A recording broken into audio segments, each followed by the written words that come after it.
Hey YouTubers, we're going to be going over on how to paint your RC body today. I've had a lot of requests from my subscribers on how I paint my RC cars, so I thought I'd run through my process really quick and show you how I do it. So we have our nice new RC body. This is a Pandora Nissan 1V240 SX. And so first step is get it cut out.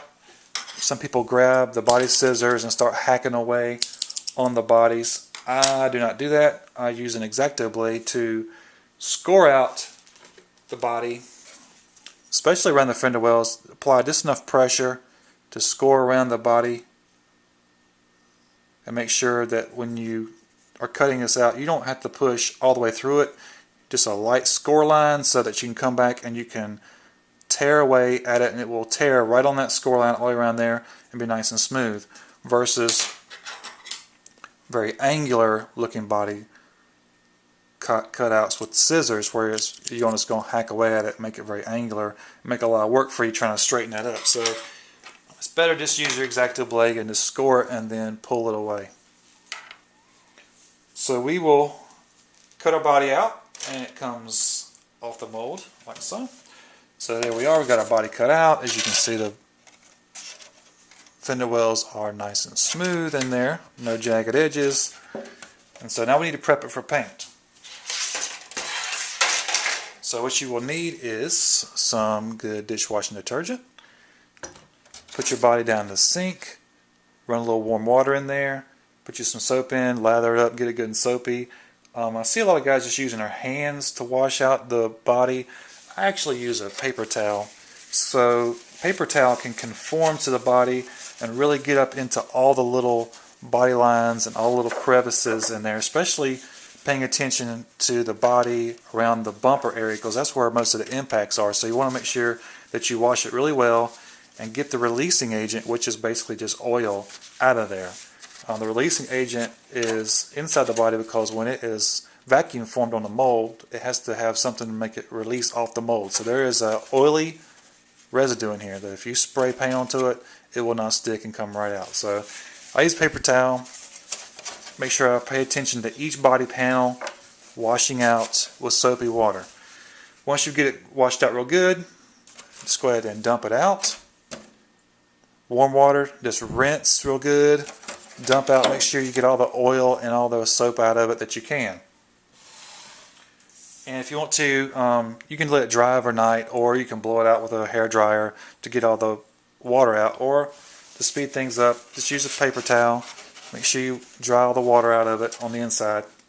And then you want to do your window masking film. So trick is to, when you're starting to mask off your windows, to start in the corner and work your way from the corner all the way out across. That way you can get it lined up versus just slapping it in the middle and praying for the best when you put it out towards the edges. So start in your corner, line it up, and then go across, lining it up all the way across. And then you'll have it masked off inside. So once you got your window masking done, what I like to do is to actually hold the RC body in my hand when I paint it. We'll be using the Tamiya color to paint this car. So it is a lacquer base paint versus an enamel. Lacquer base is more flexible than enamel, and it will bond much better to this plastic. So if you want to, you can hold it in your hand, because I like to spray vertically versus horizontally like this, because if you're spraying down into the body like you see some of the guys on YouTube, it's hard to get the paint into the certain areas where there's body lines, to where I like to spray up like so, so you can spray down and the paint will go into those body lines, and also not run the risk of spraying like this and having the paint drip down into the body, because if you're shooting metallics, what will happen is sometimes is the metallic will drip in there and you'll cause a drip, and it will have a imperfection in your paint. So to avoid that, it's better to spray this way. And also, when you're spraying this way, it keeps the paint from pulling up and creating dark patches in the paint job itself. And always just spray on one light coat, let it dry, spray on then another light coat, and then maybe a medium coat. And that'll be just for coverage, because you don't want to wet coat it in there and probably run it and just over apply too much paint. So once you get your body all painted up, you want to put it onto your car, and you're probably saying, wait a minute, wait a minute, wait a minute. You're supposed to do the body post holes first before you paint it. Well, I did it kind of backwards today for you guys because I know some people buy pre-painted bodies. So I wanted to demonstrate on how you could buy a pre-painted body and mount it to your car. So what you'll need is some super magnets. These are little super magnets I got from Michaels. As you can see, they're very strong. And what you do with these little magnets is just take one and put it into some tape. Put the magnet on top of your body post and then tape it to your body post like so. So then once you put your body down on top of it, you can use your X-Acto blade and the magnet will find the center just like that. It'll put that X-Acto blade right dead in the center every single time. So I have it mocked up for you on the chassis like so.